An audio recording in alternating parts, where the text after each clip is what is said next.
Hello there, everyone, and welcome back to the GSL-English podcast. My name is Gideon, and this is a podcast for all learners of English to practice and improve in a relaxed and natural way. And in today's episode, we are going to talk about something that I think could change the way that you study English. So we're going to start today's episode with a challenge. Okay, I'm going to give you a very small challenge. Here it is. I'm going to give you 3 English words. Okay? Now, there is nothing particularly special about these words. You don't need to write them down. In fact, I would prefer it if you didn't. Okay, so I'm going to give you 3 words. Nothing special about the words. And I don't want you to write them down. Just listen to them and try to remember them. Here they are. Okay? Candle, tiger, and suitcase. I'll say them one more time. Candle, tiger, and suitcase. Okay? That's it. We're going to leave those words there for a moment. And no cheating. Once those words come back into play in the episodes, I don't want you to listen again. I just want you to do your best to remember them. Now, when you're studying English and you learn something new, perhaps it's a new word, a new idiom, a new expression, something you heard on a British English podcast like this, what do you normally do? Well, generally speaking, we do several things. Perhaps we read it several times, or we play it back and listen to it several times. Maybe if you're reading through a textbook, you highlight it. Maybe you write it down in a notebook.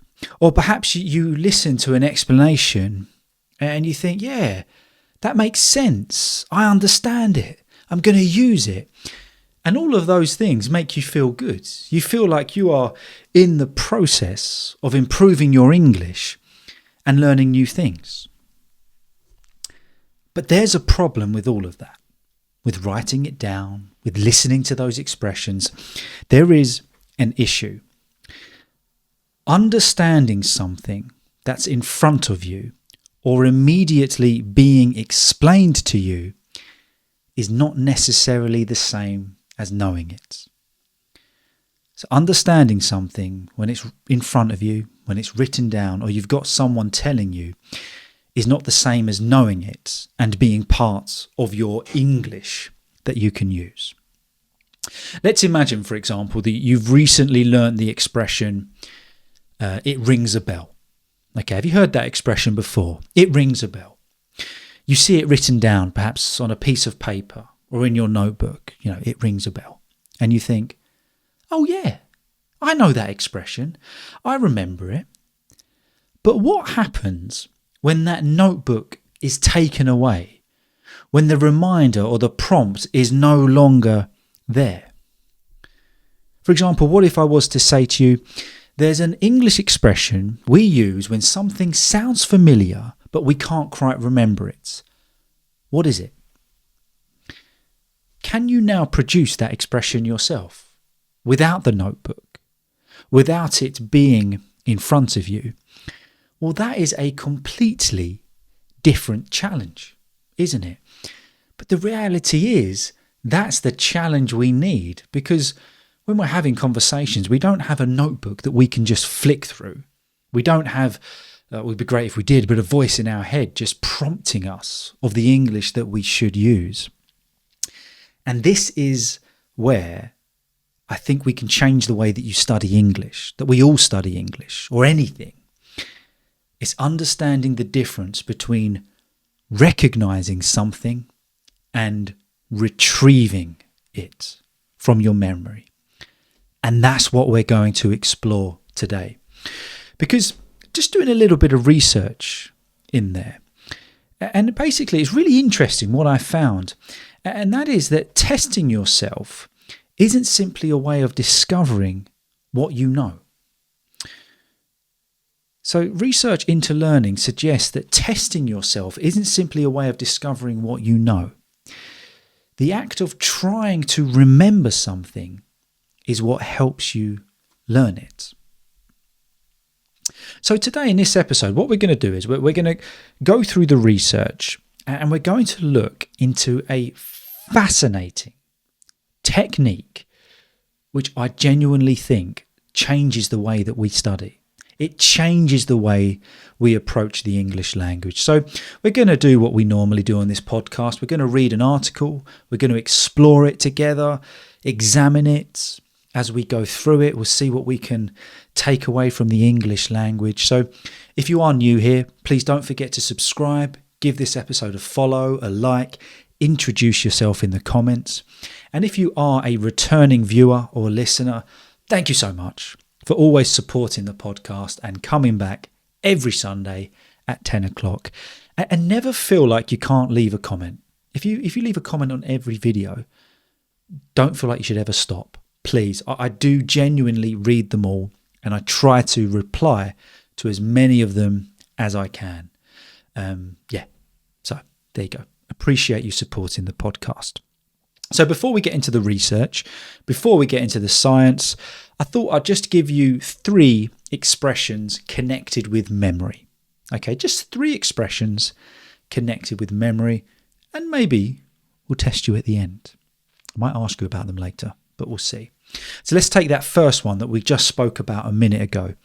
It rings a bell. What does that mean, that expression? It rings a bell. Well, if something rings a bell, it sounds familiar, although you might not completely remember it. Okay, so for example, do you know a man called James Peterson? That name rings a bell.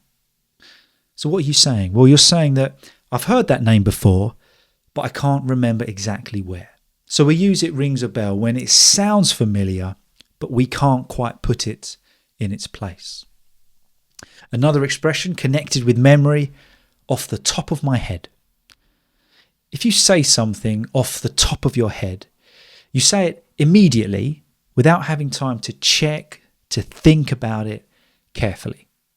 So for example, if I was to ask you, how many countries have you visited? Off the top of my head, I'd say about 15. You're not sitting down, counting them, giving a fact-checked answer. You're just answering from memory, off the top of my head. We do this in informal conversations or even in business settings when exact figures don't have to be given. Off the top of my head. And thirdly, to rack your brains. That's a bit more of an interesting one, to rack your brains. If you rack your brains, you try extremely hard to remember something or solve a problem. For example, I was racking my brains trying to remember where I'd left my keys. So you're trying to desperately remember where something is and you just can't quite find it. If you're desperately trying to remember an English word that you know you've learnt before, you're racking your brains. And it's actually a slightly uncomfortable feeling. You know that feeling where it's somewhere in your memory. You know it's there. You're trying to find it and you just can't. You're racking your brains. Come on. You know it's in there. We have that all the time in English. So, 3 expressions. Rings a bell, off the top of my head, and rack my brains. Going to test you on them, I think, a little bit later. So let's get into this article today. Let's get into the main topic of this podcast. Why testing yourself could be the best way to learn. Okay? Imagine that you have an important exam next week. You sit down with your notes and read them carefully. Then you read them again. By the 3rd time, everything looks familiar. You recognise the important ideas and perhaps you think, yeah, I know this. So you close the book. Now try to explain what you have just read without looking. Suddenly, things become much more difficult. This uncomfortable moment reveals something important about learning. recognizing information is not the same as being able to remember it. And research suggests that the difficult part, trying to pull information out of your memory, may actually be one of the most useful parts of learning. So here we're setting the scene for this article, and we've all done this. You've got an exam, you've got a presentation at work, something that you have to remember. And what do? We sit down with our notes the night before, we read them carefully, we read them again, we read them 3, 4, 5 times, and we just keep going over it. We close the book, and you think, yeah, I've got this. But what happens the next day? What happens an hour afterwards where you got to explain what you've been reading without looking? That's where the challenge comes in. But this theory that we're going to look into suggests that we need to change that. We need to really focus more on the part of retrieval rather than just, putting the information in to remember it. So here it is. The testing effect. Okay? Psychologists often call this phenomenon, when we talk about a phenomenon, it's an amazing thing that's happening that's rare. The testing effect or retrieval practice. So when this idea of retrieval is drawing something to you out of your memory, for example, with a dog, it might retrieve a stick that you've thrown. It's bringing it back to you. So the basic idea is surprisingly simple. Instead of repeatedly putting information into your brain by reading or listening, you practice getting the information out. That's the idea. Rather than always focus on putting information in, we're practicing getting all of that amazing English information out. For example, suppose you are learning the word reluctant. Reluctant. You could read reluctant means unwilling or hesitant. You could read that 5 times. Reluctant, unwilling or hesitant. Reluctant, unwilling or hesitant. Reluctant, unwilling or hesitant. And 2 more times. Or you could read it once, cover the definition and ask yourself, what does reluctant really mean? That second activity feels more difficult. You might hesitate. You might even get the answer wrong. But that difficulty can be useful. So it's presenting the idea here that rather than reading something 5 times, you read it once and then you immediately test yourself. But it doesn't matter if you get the answer wrong. In fact, if you do get the answer wrong, that is part of the process. What do we mean? Well, we're going to look at a famous experiment. This is really interesting. In a well-known 2006 study, psychologists Henry Roediger and Jeffrey Karpik, I don't know how to say that name. I meant to look it up, but I forgot. Karpik, we'll go with that. Asked university students to learn information from prose passages.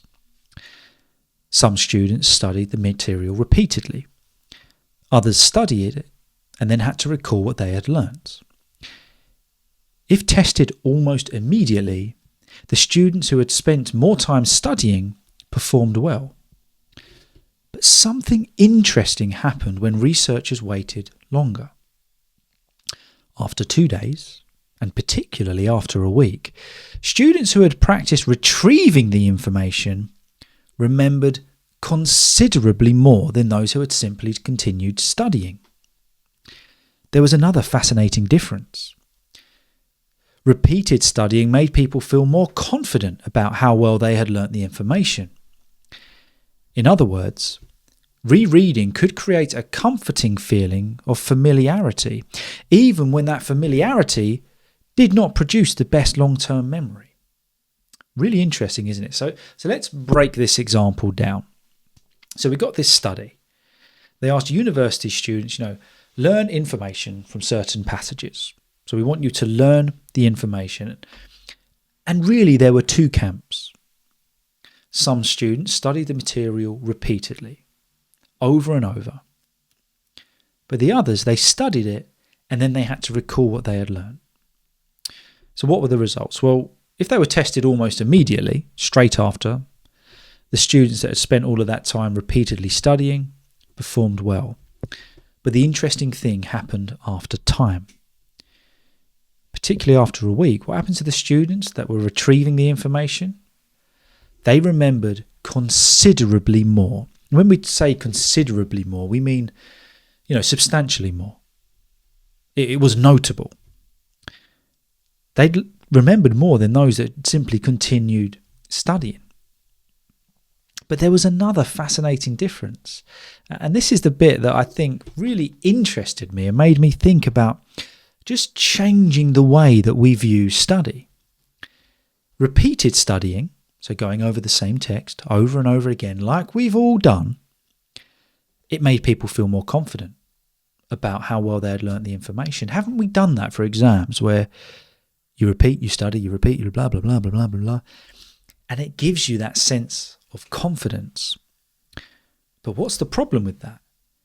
Well, we crave that sense of confidence, that feeling of familiarity, that we are familiar with it, that we've got a connection with it, even when that doesn't produce the best results. So we keep doing that exercise of just repeating, reading things over and over again, cramming for a study, because it's what makes us feel comfortable. It's what we're familiar with, not because it produces the best results. This retrieval process does. But the reality is that this retrieval process is difficult. It can be a struggle. But why can that struggle be useful? Well, this explains one of the strange things about effective learning. What feels easiest is not necessarily what works best. And at this point here, I've got in my private notes that, isn't this true of everything? I'm starting to learn guitar again at the moment, and there's certain things that I just feel comfortable playing it. But I know when I'm just going over the same things repeatedly, it's not really that effective. It's not really helping that much. But when I challenge myself, when I try to do something that isn't quite comfortable, I struggle with it, well, that is effective learning. It's the same thing, isn't it? Rereading is comfortable. The information is sitting directly in front of you. Testing yourself is different. You have to search your memory. So imagine trying to remember the English word squirrel. Really difficult word to pronounce. Squirrel. You know you've learnt it before. You can almost hear it. Perhaps the first sound comes to you. Squirrel. Eventually, you remember it. The small struggle is not necessarily evidence that your learning has failed. The attempt to retrieve the word is itself part of the practice. Of course, endlessly guessing something incorrectly isn't particularly helpful. After making a genuine attempt, you can check the answer and correct yourself. Then, importantly, try to retrieve it again later. So it gives us this example here. Rereading is comfortable because it's sitting in front of us. But the difficult part is that retrieval process, that struggle to retrieve a word. So it gives us this word squirrel. And perhaps you come to London, you're walking around Hyde Park or St James's Park just after you've had a lovely day at Buckingham Palace, and you see a squirrel. And you go, oh, look, it's a squirrel. Well, you've remembered it. That struggle isn't a sign that your learning has failed. What an achievement. You have retrieved rather than just reread or being fed the information. But what about if we don't get the word? If it doesn't come to us, we go, I can't remember it. Well, your brain's trying to retrieve it. So your brain is getting used to the retrieval process. And then, of course, as it says, rather than just beating yourself up, you can find the word, you Google it. But retrieval is an important part of learning. But don't just test yourself once. This brings us to another powerful idea. spacing. A major review of learning techniques by psychologist John Donlosky and colleagues examined 10 commonly used study methods. 2 techniques received particularly strong ratings: practice testing and distributed practice, spreading learning across time rather than doing everything in one session. Researchers Catherine Rawson and John Donlosky have explored what happens when these ideas are combined. Their approach, called successive relearning, involves retrieving something successfully and then returning to it in later study sessions and retrieving it again. Bit of information there. So what do we mean? Well, instead of study, study, study, we get something more like study, test yourself, wait, test yourself again, wait, test yourself again. Each time your brain has to find the information again. So really it's this idea of spacing, of using time to our advantage. So rather than just studying as our routine, well, okay, we do that initial study, that's fine. But then we test ourselves and then we wait. Time. Then we test ourselves again. Can our brain retrieve the information that we studied? And then we wait. And then we test ourselves again, even after that time. And that repeated testing yourself is what allows our brain to retrieve the information. So let's say you're learning vocabulary. Okay, you study some new vocabulary, expressions, idioms. So what would you do? Well, you take 10 minutes, let's say, whatever your study pattern is. You learn those idioms, you learn those expressions. Then you test yourself.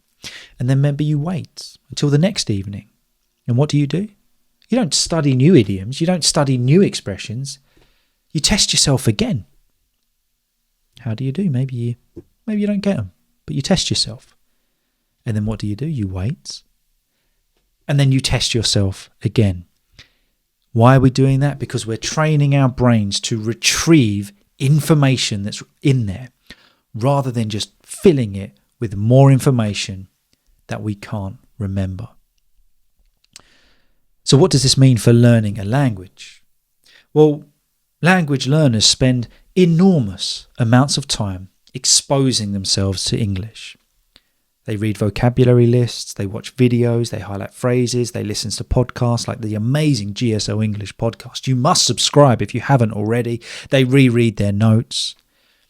All of these activities can be and are useful. But there is a simple question worth asking. And this is for you to answer. It's not for anyone else to answer. How often do you close the book and try to produce the English yourself? How often do you pause the podcast? How often do you turn off the audiobook, close the notes that you've written, and produce the English yourself? If you've learnt 5 new expressions today, this week, last week, put your notes away and see how many you can remember tonight. If you've listened to a podcast, once again, like this, stop afterwards and explain aloud what you remember. If you've learnt a grammar structure, don't immediately look at 10 more examples. Try to create 3 examples of your own. And if you learnt something yesterday, test yourself on it again tomorrow. The important point is that testing doesn't have to mean sitting in an examination hall with a clock ticking on the wall. A test can be one question. What was that word? How would I say this in English? What did I learn yesterday? Can I explain this without looking at my notes? These tiny tests can become part of everyday learning. So perhaps we need to change the way we think about forgetting too. When you struggle to remember something, your immediate reaction might be frustration. I knew this yesterday. Why have I forgotten it? But that moment gives you an answer. It gives you an opportunity, Try to remember it, check the answer, then try again another day. Because sometimes the most useful moment in learning isn't when the answer is sitting comfortably in front of you, it's when the answer is hidden and your brain has to go and find it. And that really is this in a nutshell. Are you testing yourself on what you learn, or rather than just piling and layering information into our brain, which can be too much at times? Study, test, wait, test, wait, test yourself again. That is quality study, and that is the retrieval process. Isn't it fantastic? Don't you think this is just such a brilliant way of learning? And it's something that I would really like to encourage you to give a go. Rather than just studying, rather than simply listening. For example, you might listen to this podcast every week. You're amazing. Thank you so much. But don't just wait till next week. Think to yourself, after the podcast, what did we talk about? What did that random British guy discuss today? What were some words that I picked up on? Tomorrow, think about the podcast again. And then again. Retrieve what you have made the effort to put into your brain. You've done the fantastic bit. You've studied English. You've listened to English. But then pulling it out, retrieving it, is what helps you use it. So that's the point. That's the article. Now, time for the test. Whether you've actually been paying attention. Do you remember what I did at the beginning of this episode? I gave you 3 completely unrelated words. Now, don't go back, please. It doesn't matter if you get it wrong. Can you remember them? I'm going to give you a few seconds. Can I give you 3, 2, 1? What were the 3 words I said at the beginning of this podcast? They were candle, tiger, and suitcase. Candle, tiger, and suitcase. Did you get all 3? Did you get 2 right? Did you get 1 right? Did you get none right? Whatever your result was, well done. Because here's the important part. You just practiced retrieval. The words weren't right in front of you, were they? You had to search your memory. You had to put effort in, and you had to try and pull them out. And did you notice what that felt like? Perhaps tiger came to your mind immediately. Perhaps you knew one of the others, but you couldn't quite remember it. Maybe you were racking your brains trying to remember it. And if you couldn't remember suitcase, for example, when I finally said suitcase, perhaps you thought, of course, that rings a bell. That feeling is the important one because it shows the difference between recognition and retrieval. Retrieval is what we want. Retrieval is what will change the way that you study and also the way that your English improves. Because when I gave you the answer, suitcase, you recognised it. But a few seconds earlier, you couldn't necessarily produce it yourself. And that's exactly the trap we can fall into when studying English. We look at a word and we think, yeah, I know that. I've got it. But then take the word away. Ask us to use it. And suddenly, what happens? We're not so sure. And actually, throughout this podcast, we've tested more than 3 things. Earlier, I taught you 3 expressions connected with memory. Can you remember them? Again, don't rewind. This isn't about perfection. This isn't about getting everything right. And don't remember if you can't remember all 3. What was the expression meaning something sounds familiar, but you can't remember exactly why? What was that expression? Sounds familiar, but you can't remember exactly why? Well, it rings a bell. It rings a bell. What about saying something immediately from memory without checking? Saying something immediately from memory without checking.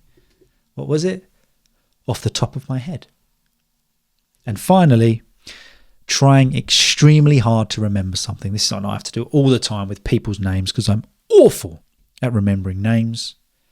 You rack your brains. Now, I want you to do something after this podcast. Don't immediately just listen to it again. Don't go for the answers. Wait. Now, later today, or depending what time you're consuming this podcast, at a later point than it is right now that you're listening and watching, what were the 3 expressions you learned in this podcast? And then tomorrow, ask yourself again. And you might be surprised at how much you remember. And if you've forgotten one, good. Give yourself an opportunity to retrieve. Try to retrieve it before you look it up. So perhaps, if we could sum all of this episode up into one kind of little nutshell, stop seeing that little struggle as the enemy of learning. The struggle is the learning. So that's today's episode. And before we go, what were the 3 random words at the beginning? Put them in the comments if you can remember. So there you go. What were the 3 random words? Put them in the comments now if you can remember. I hope you enjoyed that today. I just thought it was such an interesting topic. Let's change the way that we study English. So thank you so much for watching. Thank you for listening. Please don't forget to subscribe. Don't forget to follow, like, leave a comment, and I look forward to seeing you next Sunday at 10 o'clock. Have a good one, guys.